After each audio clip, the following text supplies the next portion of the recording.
Welcome back to beyond balance sheet. काल आपण lesson number 1 complete केले होतं लास्ट व्हिडिओमध्ये. त्याच्यावरचे क्वेश्चन आन्सर्स त्यातला सगळा स्मॉल कॉन्सेप्ट परत एक व्हिडिओ केला होता जे तुम्हाला सगळ्या गोष्टी लक्षात ठेवायला पाहिजे. हे सगळ्या गोष्टी मी वन शॉट व्हिडिओमध्ये कव्हर केलेल्या आहेत. वन टू वर्ड एक्सप्लेनेशन पण घेतलेलं आहे. तर आज आपण पुढच्या लेसनकडे वळूया. तर पुढचा लेसन काय आहे? Meaning and fundamentals of double entry book keeping. ह्याच्यात आपण बुक डबल एंट्री म्हणजे काय, त्याच्यानंतर अकाउंटिंगचे वेगवेगळे टाइप्स कोणते अवेलेबल आहेत आणि इंडियामध्ये किंवा सगळ्या गोष्टी अशा बघणार आहोत. हा सुद्धा एक थेरॉटिकल पण आहे, प्रॅक्टिकल पण आहे. ह्याच्यात तुम्हाला काय काय गोष्टींसाठी तुम्हाला डोक्याचा वापर करायचा आहे आणि हा सर्वात इम्पॉर्टंट लेसन आहे असं मी म्हणेन. हा जर तुम्ही पहिला लेसन जर स्किप केला तर तुम्हाला एक एक गोष्ट तेव्हा तेव्हा कळावी लागेल. बट हा लेसन जर तुम्ही स्किप केला तर तुम्हाला ना लेजर कळणार आहे, ना जनरल कळणार आहे, ना फायनल अकाउंट. तर तुम्ही फायनल अकाउंट क्रिएटच करू शकत नाही. ओके, ह्या सगळ्या गोष्टी आपल्याला ह्या लेसन नंबर 2 मध्ये कळणार आहेत. तर मिनिंग काय आहे बघा. Every business transaction has two sides. Someone gives and someone's received. Recording the both side is what makes it double entry. Double entry म्हणजे काय? आता प्रत्येक ट्रान्झॅक्शन मध्ये दोन ऍस्पेक्ट्स असतात. कोणीतरी देतं, कोणीतरी घेतं. Where in one is the receiver of the benefits and other is the giver of the benefits. हे receiver आणि giver त्याला डेबिट क्रेडिट आणि तेच डबल एंट्रीज आहे. It was introduced by the Italian merchant Luca di Boro on 10th of November 1949. 1949 नाहीच 1494 मध्ये ही system introduce झाली होती. कोण होता तो? इटालियन मर्चंट होता. त्याच्यामुळे 10th नोव्हेंबर हा एक इंटरनॅशनल अकाउंटिंग डे म्हणून सेलिब्रेट केला जातो. Every transaction has two accounts. One party is the receiver of the benefit and other is the giver.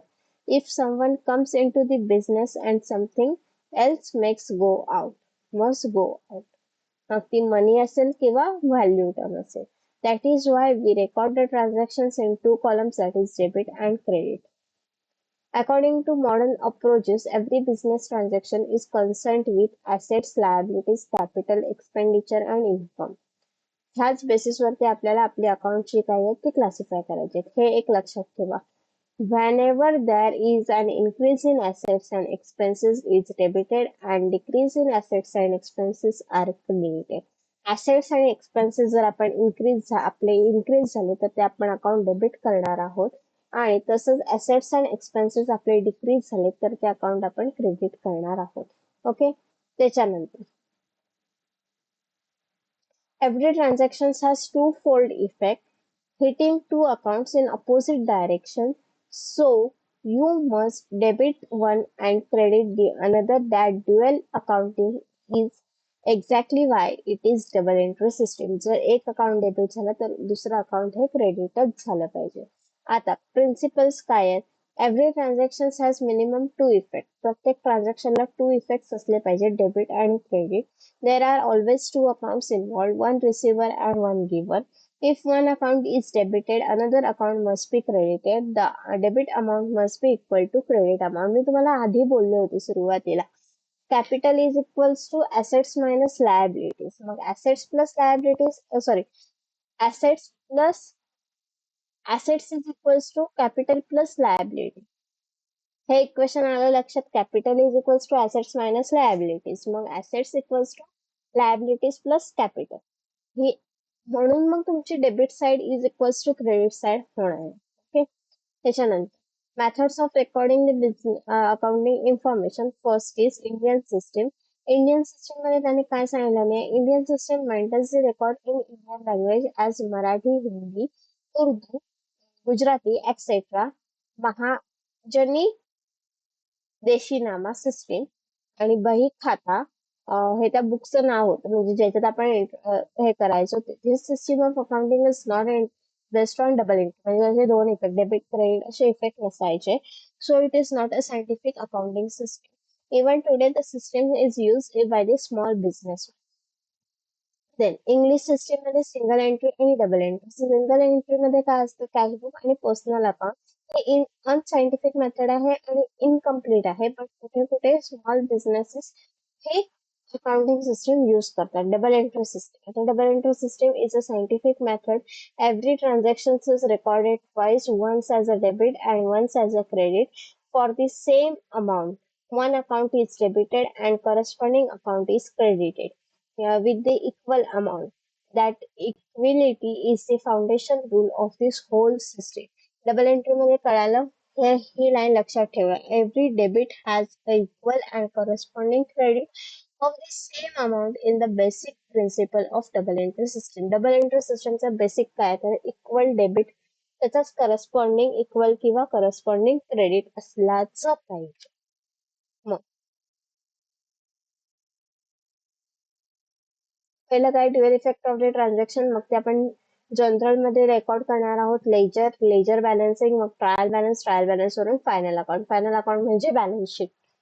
ह्या सगळ्या गोष्टी कुठून सुरुवात होते, ड्युअल इफेक्ट पासून सुरुवात होते. तुम्ही ड्युअल इफेक्ट दिलात, मग जनरल एंट्री झाली, लेजर झालं, लेजर बॅलन्सिंग वरून तुम्ही ट्रायल बॅलन्स प्रिपेअर केला, ट्रायल बॅलन्स वरून फायनल अकाउंट प्रिपेअर केलं. हे तुम्ही 2 वर्षात शिकणार आहात, प्रिपेरेशन ऑफ फायनल अकाउंट. पुढच्या 3 वर्षात जर तुम्ही बॅचलर्स डिग्री करणार असाल तर तुम्हाला कंपनी मर्ज, कंपनी ऍक्विजिशन, त्याच्यानंतर share holdership price, shareship price, equity, capital, investment, ह्या सगळ्या गोष्टी तुम्हाला कळतील. त्याच्यानंतर प्रॉफिट रेशिओज कसे फाइंड आउट करायचे, कॉस्टिंग कसं करायचं, ह्या सगळ्या गोष्टी ज्या आहेत त्या तुम्हाला पुढच्या 3 वर्षात कळतील. जर हे 2 वर्ष तुम्ही 12वी पर्यंत तुम्हाला एवढंच आहे, ही जी सायकल आहे, ह्या ज्या 6 स्टेप्स आहेत त्याच तुम्ही 12वी पर्यंत करणार. ह्या प्रिन्सिपल्स मगाशीच वाचल्या, आता परत एकदा वाचून दाखवते. Every business transaction there must be minimum two effect, that is debit or credit. Two account means one is the receiver of the benefit and other is the giver of the benefit. If one account is debited, other account is credited. Every debit has an equal and corresponding credit of the same amount. त्याच्यानंतर advantages of double entry bookkeeping system, complete record, both the aspect of every transactions get recorded and so nothing is missed. Accuracy, because both the sides are recorded, arithmetical accuracy can be checked. Business results, since all expenses, income, assets, liabilities are captured, the business can find its real profit and loss and financial position for that period. Commonly accept म्हणजे ते universally accepted आहे. So double interest. त्याच्यानंतर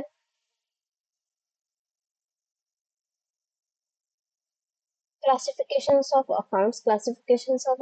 accounts म्हणजे काय, आता तुम्ही बँकेत गेलात की अकाउंट ओपन करायचं म्हणजे काय करतात ते, तुम्ही एक त्यांच्यासाठी एक व्यक्ती आहात, त्या व्यक्तीची सगळी ट्रान्झॅक्शन तुमच्या पासबुक मध्ये येतात. पासबुक मध्ये पण डेबिट क्रेडिट हा कॉलम असतो. जर तुम्ही कधी बघितलं तर पासबुकला पण डेबिट क्रेडिट लिहिलेलं असतं. ओके. आता अकाउंट म्हणजे काय, an account is simply summarise record of all the transaction related to one particular asset, particular person, particular liability, or any type of income and expenses kept together in one place, so that at the end of the period, the business owners can check the total capital assets, liabilities, income and expenses at a glance. समजलं? आता account म्हणजे काय, तुम्ही एक particular person आहात, त्या particular पर्सनने ह्या ह्या एटीएम मधून किती पैसे विड्रॉ केले, किती पैसे डिपॉझिट केले, मग आपल्याला एंडला काय कळतं, बॅलन्स कळतं. मग तसंच ते माणसासाठी झालं, तसंच ऍसेट्स असतं, तसंच लायबिलिटीच असतं, तसंच कॅपिटलचं असतं, तसंच एक्सपेन्सेसचं असतं.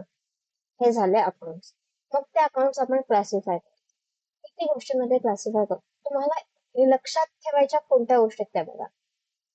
पर्सनल अकाउंट, रिअल अकाउंट आणि नॉमिनल अकाउंट, ह्या 3च गोष्टी तुम्ही लक्षात ठेवा. कोणत्या कोणत्या सांगितल्या,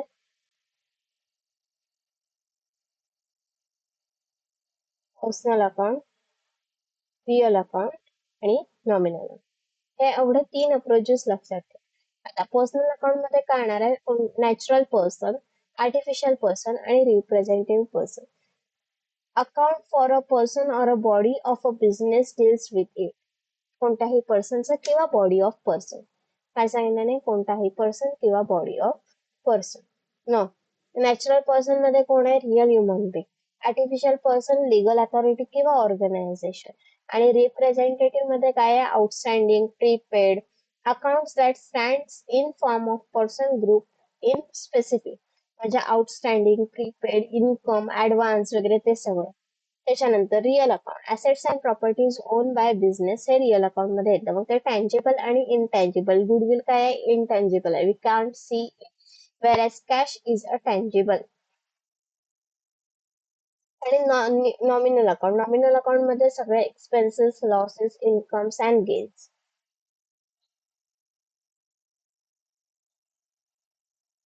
left hand side of an account is debit and right hand side of an account is credit. कळालं? राईट हँड साइड म्हणजे ही साइड जी असणार आहे तुमची ती कोणती असणार आहे? क्रेडिट. आणि ही साइड जी असणार आहे तुमची अपोजिट साइड, अपोजिट साइड, ही साइड जी तुमची असणार आहे ती डेबिट असणार. आता सर्वात महत्वाचा भाग, जर तुम्ही स्किप केला नाही टिकू शकत तुम्ही अकाउंटन्सी मध्ये, हे सांगेन मी तुम्हाला. Golden rules of debit and credit of different account. Personal account, real account आणि नॉमिनल अकाउंट, इथे तुम्हाला बोलले होते. हे फक्त 3 अकाउंट लक्षात ठेवा, एवढंच तुमच्यासाठी इम्पॉर्टंट आहे. तेच आहे इथे, पर्सनल, रिअल आणि नॉमिनल. हे रूल्स तुमच्या तोंडपाठच असले पाहिजे.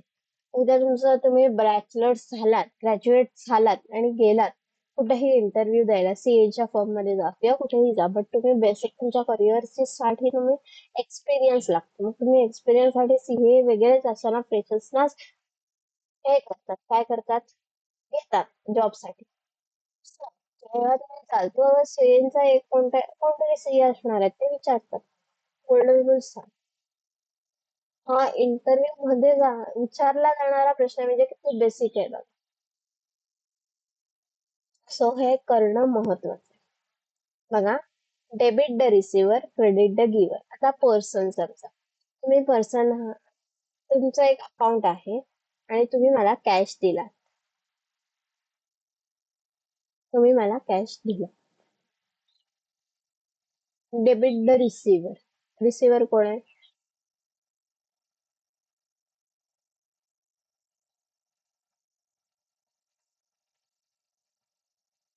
मी ना, मग माझं नाव. Siddhis account debited to, cash दिला, कॅश रिअल अकाउंट मध्ये. क्रेडिट द गिव्ह, अशा वेगवेगळ्या गोष्टी येतात.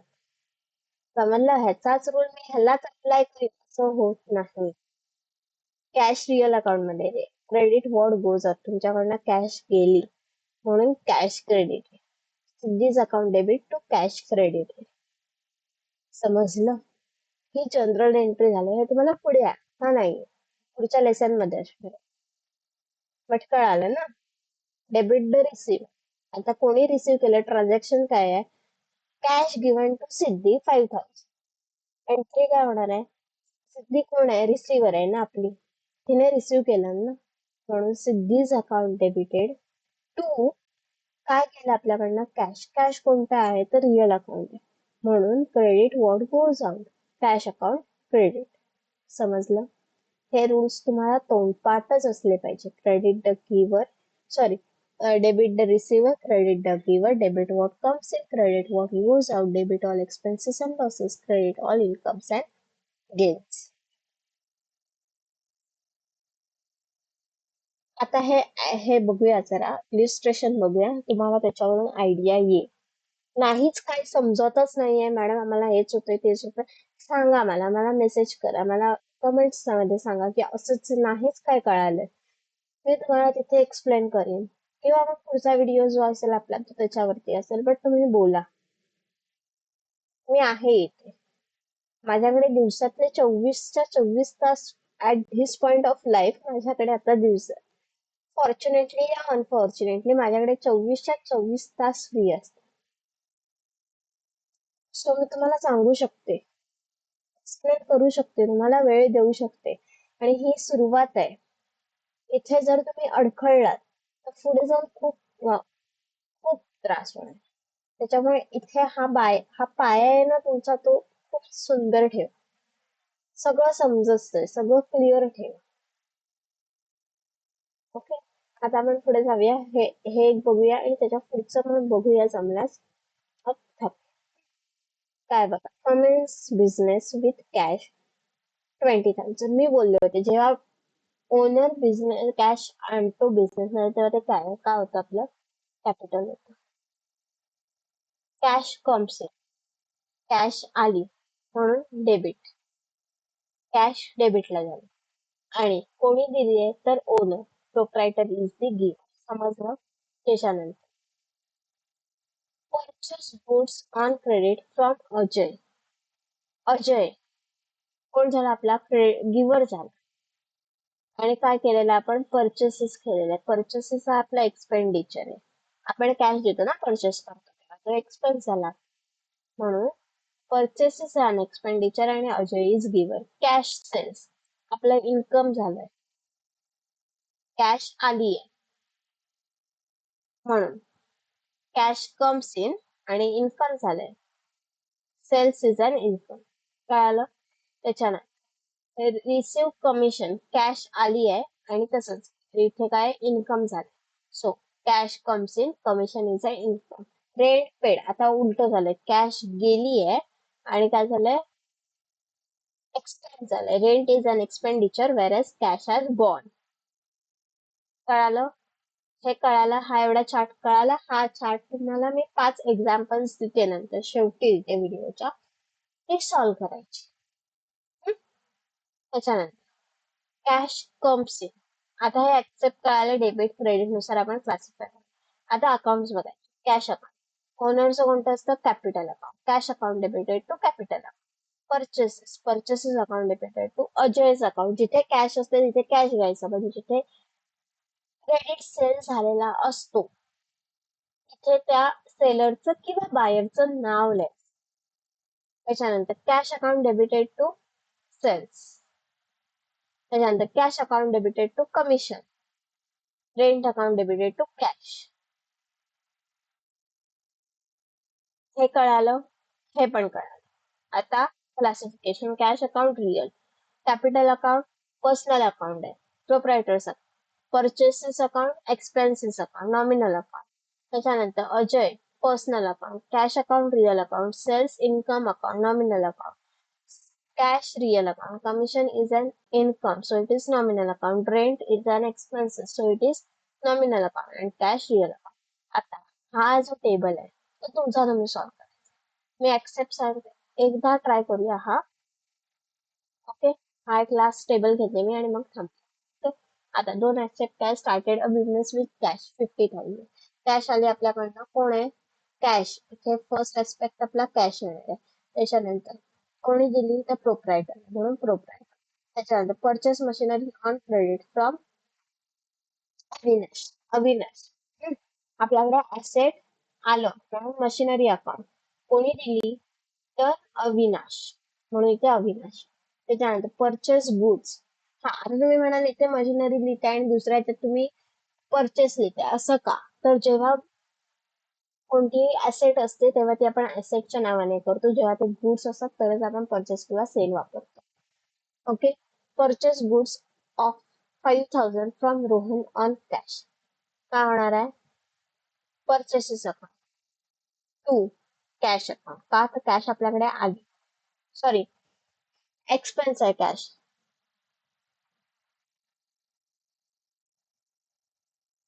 Cash goes out, so cash. त्याच्यानंतर goes to Aniket on credit. Aniket account आणि इथे sales. Paid salary, salary account आणि cash. Sold old table, old table आणि कॅश. कळालं? हे 2 ऍस्पेक्ट आले. तर त्याचे अकाउंट फाइंड आउट करा आणि त्याच्यानंतर क्लासिफिकेशन करा. एवढं सोपं.